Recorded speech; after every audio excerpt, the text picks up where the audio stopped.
Welcome to our S&OP Ask the Expert series. Doug, today's question is, we run our business on spreadsheets. Do we need to improve our systems before beginning to implement an S&OP process? This is a good question. It's a bit of a chicken and egg thing, right? Which came first? What should I do? Short answer to that question is no. You don't need to put all kinds of great systems in place in order to start an S&OP process. S&OP is a management process.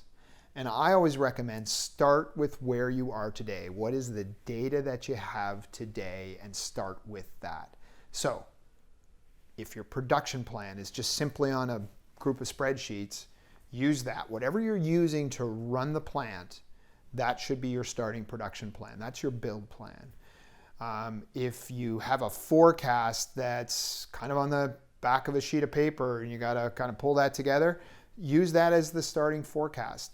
You'll have open orders or backlog, whatever you're using to prioritize that backlog, pull that data together at a family level. So determine what the family is, pull that together at the family level and put it into one presentation. So we recommend, or I recommend, definitely using a 5-section sheet, which really forces you to put all of that data together and look to see, is it balanced? So my bookings, incoming orders, my shipments, my backlog or open orders, my production, which I would also include your capability, and my inventory, those 5 major pieces of information, to pull them all together into a 5-section sheet and take a look at that to see the plans that we have, however we have them today, how do they come together?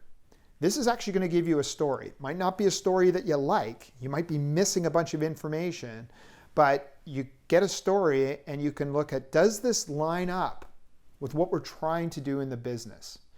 And use that to then identify any risks to the plan. And you've actually then started an S&OP process.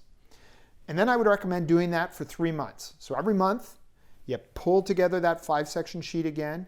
You take the actuals that happened last month and compare them to the plan and see, hey, where did you end up?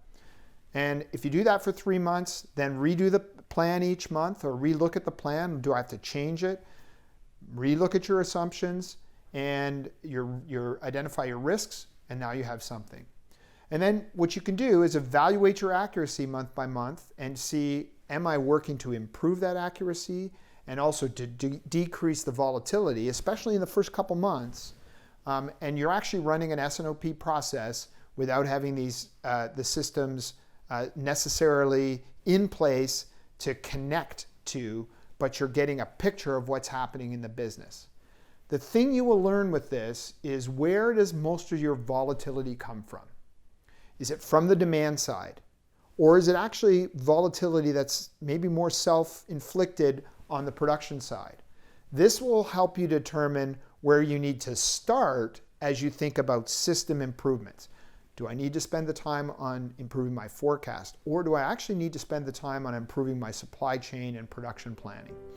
So start where you are.